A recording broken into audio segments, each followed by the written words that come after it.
Parte 5. Dom Giacomo sentou-se atrás da mesa miserável no fundo da nave e ficou ali todo o tempo olhando Roberto em posição de escuta concentrada, a bochecha apoiada sobre a palma da mão.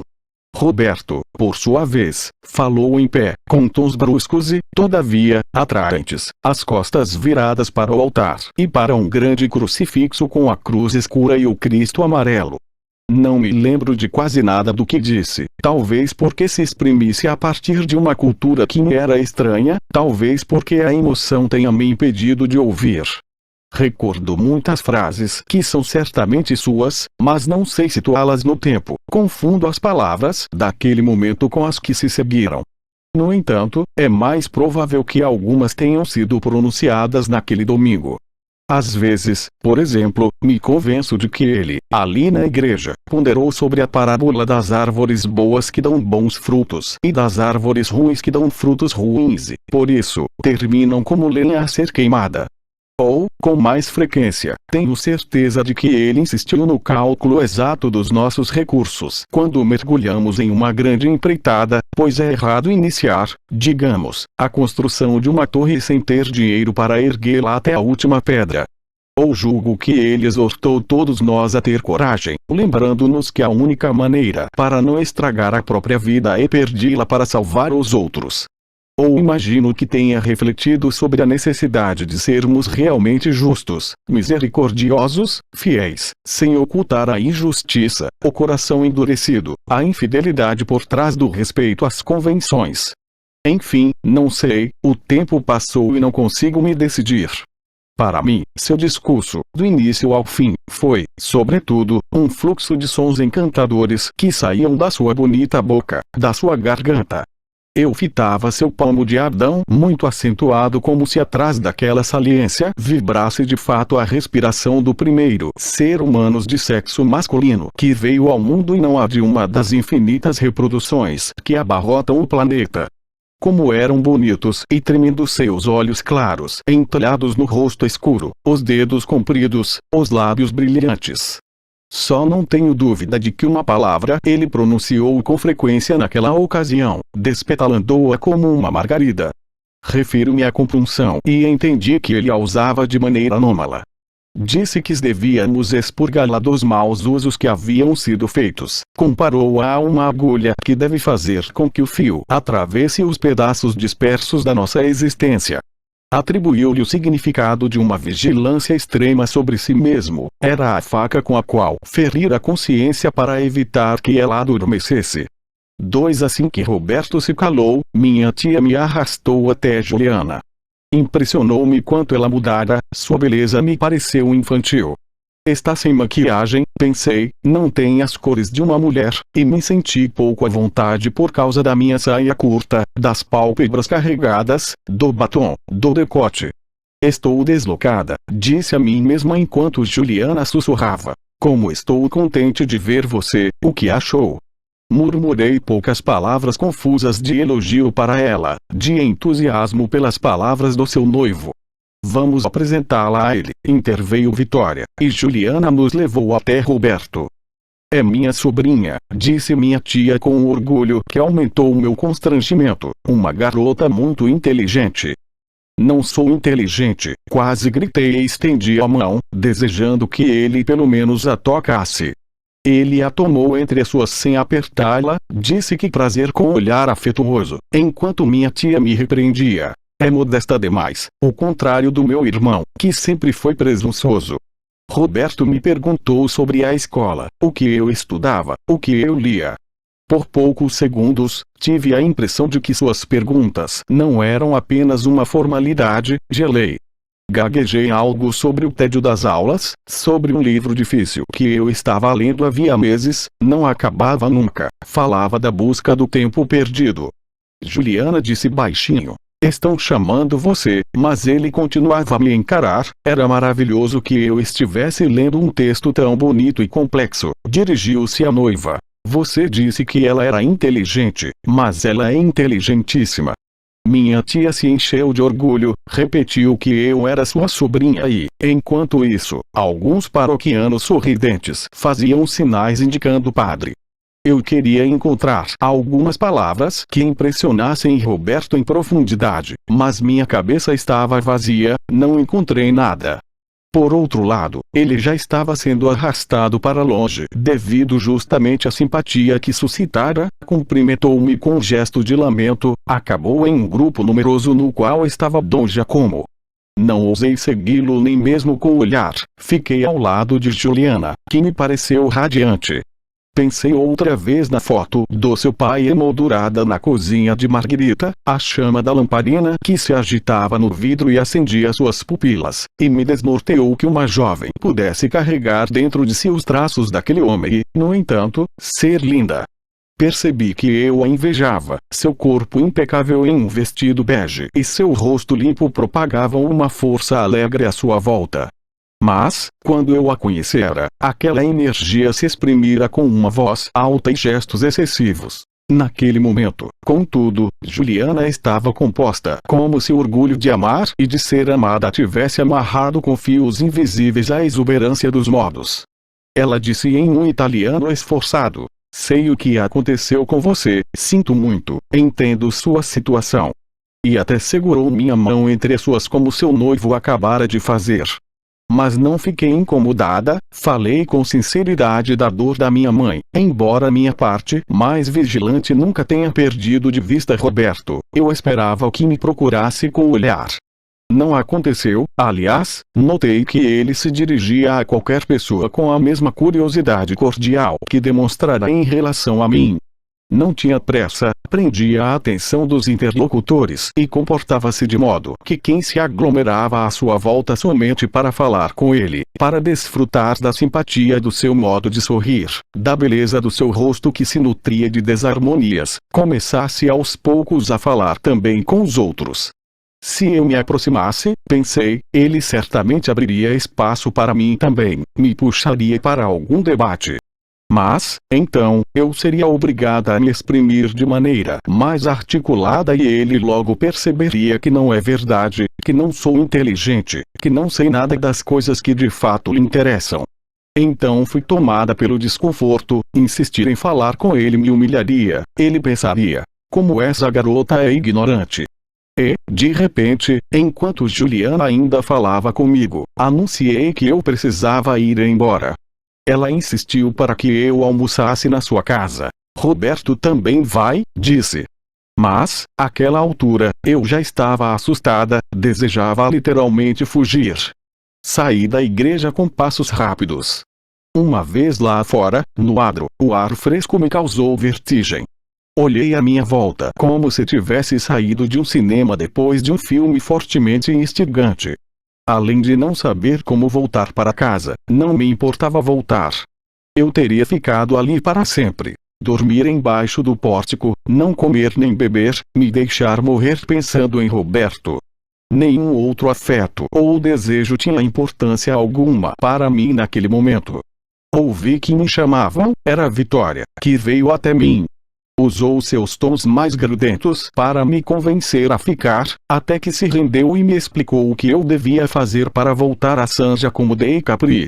O metrô vai até a Piazza Medio e lá você pega o funicular. Depois, ao chegar na Piazza Vanvitelli, você sabe como se virar. No entanto, como me viu aturdida, o que foi, não entendeu. Se ofereceu para me levar em casa com seu Fiat 500, apesar do almoço na casa de Margherita. Recusei gentilmente a carona. Ela começou a falar em um dialeto exageradamente sentimental, alisando meus cabelos, segurando meu braço, beijando-me algumas vezes no rosto com lábios úmidos, e me convencia ainda mais de que ela não era um monstro vingativo, mas uma pobre mulher sozinha que desejava afeto e que, naquele momento, gostava especialmente de mim porque eu, de quebra, ela, havia causado uma boa impressão em Roberto. Você se saiu bem, disse. Eu estudo isso, leio aquilo, parabéns, parabéns, parabéns.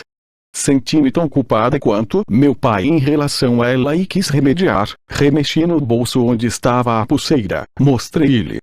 Eu não queria dar para você, falei, achava que era minha, mas a pulseira pertence a você e ninguém mais deve ficar com ela.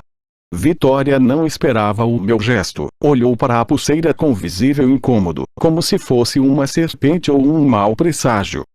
Não, foi um presente meu para você. Para mim, basta o seu carinho, disse. Pegue. Por fim, aceitou, de má vontade, mas não a colocou no pulso. Enfiou-a na bolsa e ficou abraçada comigo no ponto, rindo, cantarolando, até a chegada do ônibus. Subi como se cada passo fosse conclusivo e eu estivesse prestes a me propagar de surpresa dentro de uma outra história e de uma outra existência que eram minhas. Eu estava viajando havia alguns minutos sentada do lado da janela quando ouvi alguém buzinando insistentemente. Vi que, na pista da esquerda, o carro esportivo de Rosário havia emparelhado com o ônibus. Corrado gesticulava, gritava: "Salte, Gianni, venha!" Ficaram me esperando escondidos sabe-se lá onde, pacientes, imaginando o tempo todo que eu satisfaria todos os seus desejos. Olhei para eles com simpatia. Pareceram-me meigamente insignificantes enquanto o automóvel corria e os expunha ao vento. Rosário dirigia gesticulando devagar para que eu saltasse. Corrado continuava a berrar: "Vamos esperar você no próximo ponto, vamos nos divertir." Enquanto isso, lançava olhares imperativos, esperava que eu obedecesse. Como eu sorria ausente e não respondia, Rosário também virou a cabeça para entender quais eram as minhas intenções. Fiz um sinal negativo só para ele, disse só com os lábios: "Não posso mais." O conversível acelerou, deixou o ônibus para trás. Minha mãe ficou surpresa porque a excursão à caserta durara tão pouco. "O que houve?" perguntou de má vontade. "Você já voltou? Aconteceu algo ruim? Você brigou?"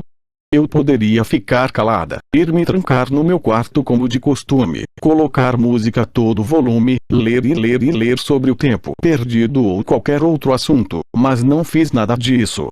Confessei sem preâmbulos que não tinha ido à caserta, mas à casa de Vitória, e, quando vi que ela estava ficando amarela de decepção, fiz algo que não fazia havia alguns anos. Sentei-me sobre seus joelhos, abracei seu pescoço e cobri seus olhos de beijinhos leves. Ela opôs resistência. Murmurou que eu era grande e pesada, me deu uma bronca por causa da mentira que havia contado, da maneira como eu estava vestida, da maquiagem vulgar, apertando minha cintura com seus braços magros. Em dado momento, perguntou de Vitória: "Ela fez algo que assustou você?" "Não. Estou achando você nervosa."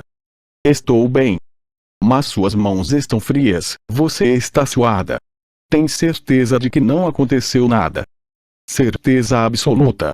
Ela estava surpresa, alarmada, contente, ou talvez eu é que estivesse misturando alegria, espanto e preocupação, achando que fossem reações dela. Não toquei no nome de Roberto, senti que não teria encontrado as palavras certas e teria me detestado por isso. Expliquei, no entanto, que eu havia gostado de alguns discursos ouvidos na paróquia. Todo domingo, contei, o padre convida um amigo muito inteligente, põe uma mesa no fundo da nave central e todos debatem. Sobre o quê? Agora eu não saberia repetir. Está vendo como você está nervosa?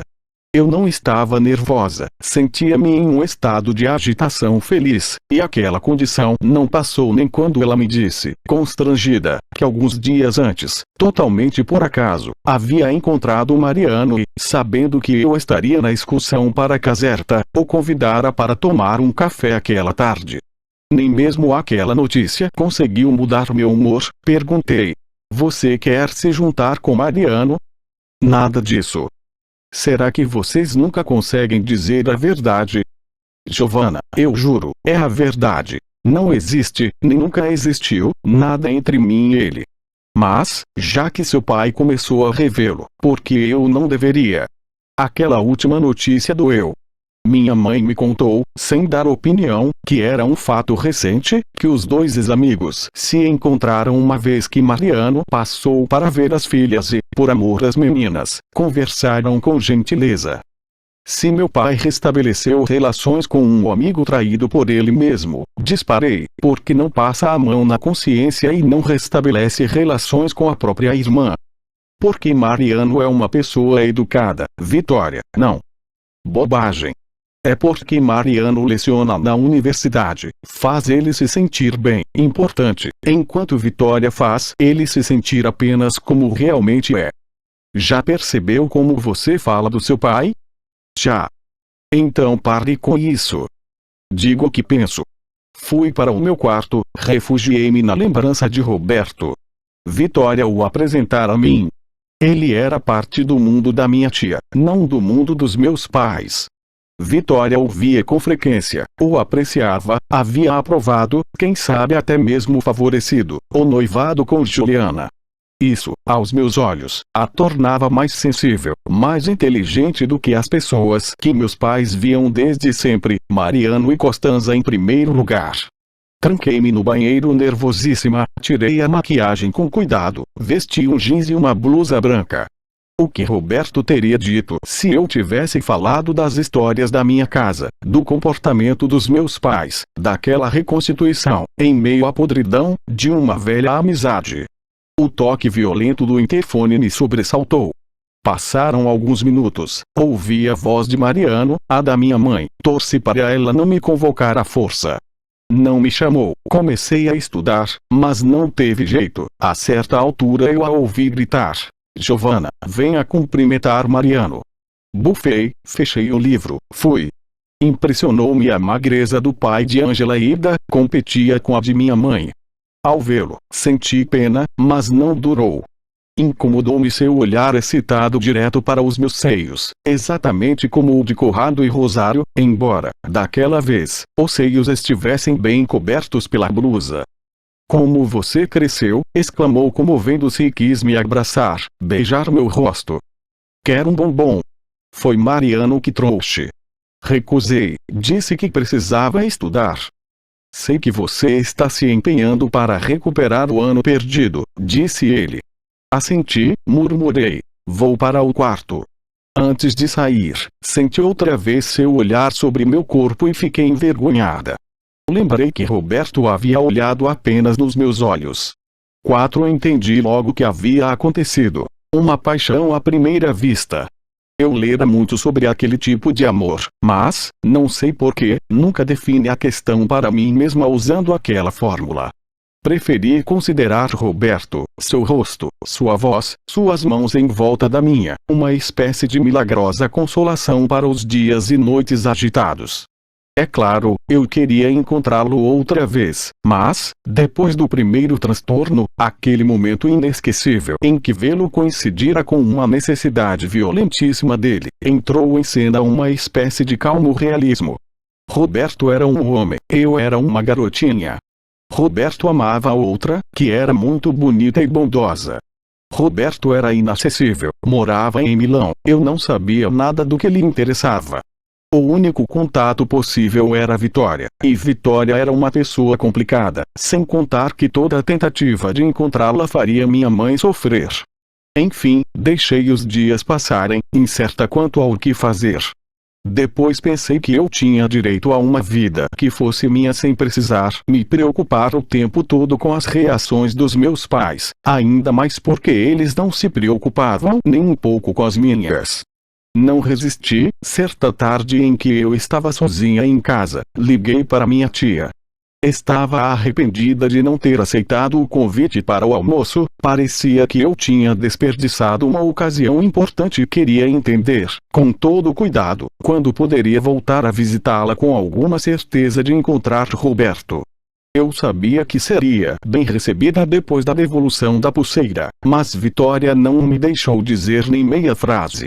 Soube por ela que minha mãe, no dia seguinte à mentira sobre Caserta, telefonara para dizer, da sua maneira fraca, que ela devia me deixar em paz, que não devia mais se encontrar comigo. Por isso, ela estava furiosa.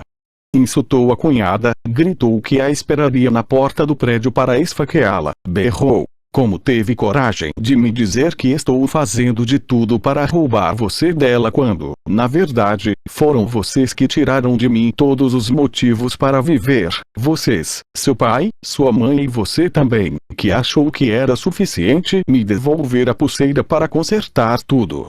Gritou. Se você vai ficar do lado dos seus pais, não ligue mais para mim, entendeu? E passou para uma série ofegante de obscenidades sobre o irmão e a cunhada antes de desligar. Tentei ligar de novo para dizer que estava do seu lado, que na verdade estava com muita raiva por causa do telefonema da minha mãe, mas ela não atendeu. Fiquei deprimida, eu precisava do seu afeto naquele momento, temi que, sem ela, nunca mais teria outra chance de ver Roberto. Enquanto isso, o tempo foi passando, primeiros dias de terrível desgosto, depois, de reflexão obstinada. Comecei a pensar nele como se fosse o perfil de uma montanha muito distante, uma substância azulada contida por linhas marcadas.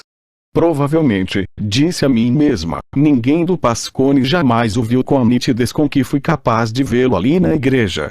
Ele nasceu naquela área, cresceu ali, é amigo de infância de Toninho. Todos o apreciam como um fragmento especialmente luminoso daquele panos de fundo miserável e a própria Juliana deve ter se apaixonado não por causa do que ele realmente é, mas por causa da origem comum dos dois e da aura de alguém que, embora seja da mal cheirosa zona industrial, estudou em Milão e soube se distinguir. De modo que, convenci a mim mesma, são as próprias características que todos naquele lugar amam nele que impedem que o vejam de verdade e reconheçam sua excepcionalidade.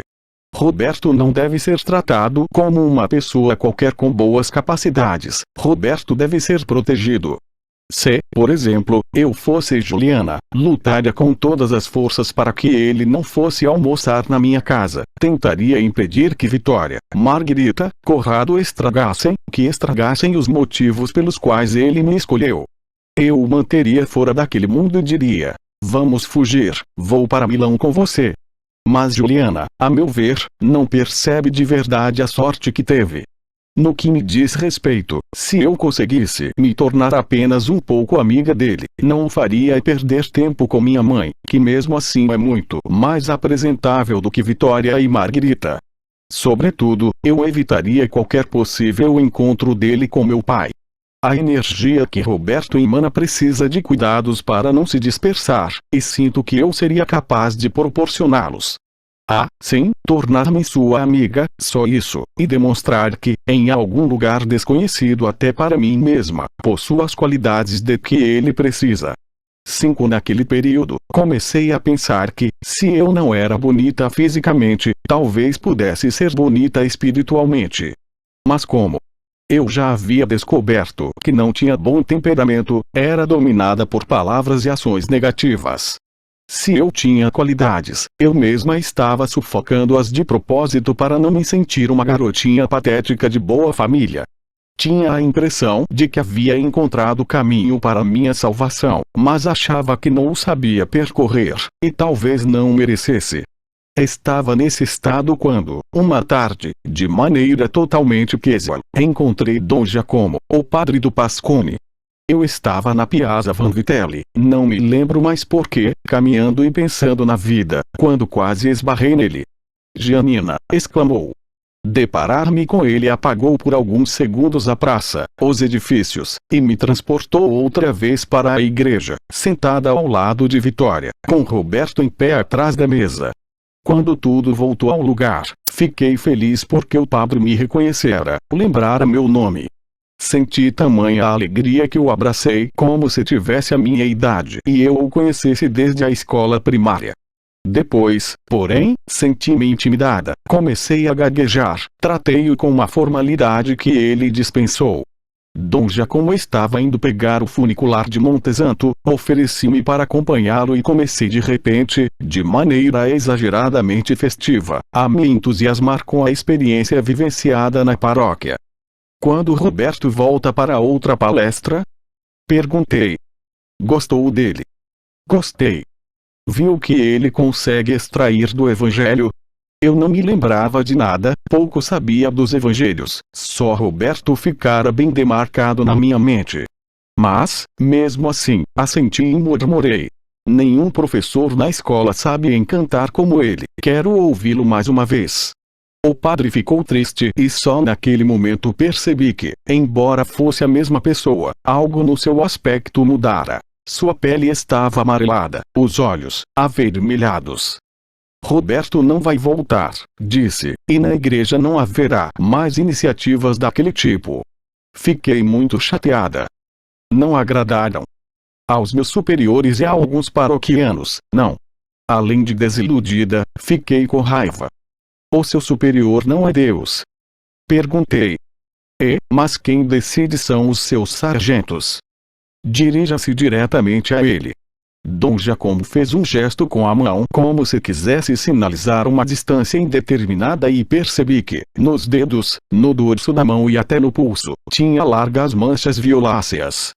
Deus está fora, disse sorrindo. E a prece? Sou fraco, a esta altura, é claro, rezo por força da profissão. Mas e você? Rezou, mesmo sem acreditar? Sim. E adiantou? Não, é uma magia que, no fim das contas, não dá certo. Dom Giacomo se calou. Percebi que eu havia errado alguma coisa, senti que devia me desculpar. Às vezes, digo tudo que me passa pela cabeça, murmurei, me desculpe. Por quê? Você iluminou meu dia, ainda bem que nos encontramos. Olhou para a mão direita como se ela escondesse um segredo. Você está doente? Perguntei. Acabei de ir ao consultório de um amigo médico aqui em Via Knickerbocker, é só uma erupção cutânea. Qual é o motivo? Quando você é obrigado a fazer o que não quer e obedece, a cabeça piora, tudo piora. A obediência é uma doença de pele. Olhou-me perplexo por um instante, sorriu. Muito bem, é isso mesmo, uma doença de pele. E você é um bom tratamento, não mude, diga sempre tudo o que passar pela sua cabeça. Mais algumas palavras com você e aposto que vou melhorar. Também quero melhorar. O que devo fazer? Falei em um ímpeto. Expulsar a soberba, que está sempre de tocaia, respondeu o padre. Que mais? Tratar os outros com bondade e senso de justiça. Que mais? Aquilo que é o mais difícil na sua idade. Respeitar seu pai e sua mãe. Mas você precisa tentar, Gianni, é importante. Não entendo mais meu pai e minha mãe. Você vai entender quando for grande. Todos diziam que eu entenderia quando fosse grande. Então não vou crescer, respondi. Despedimos-nos no funicular e, desde então, nunca mais o vi. Não ousei fazer perguntas sobre Roberto, não perguntei se Vitória havia falado de mim, da situação na minha casa. Eu me sinto feia, tenho um temperamento ruim, mas gostaria de ser amada, disse apenas, envergonhada. Mas falei tarde demais, baixinho, quando ele já estava de costas para mim.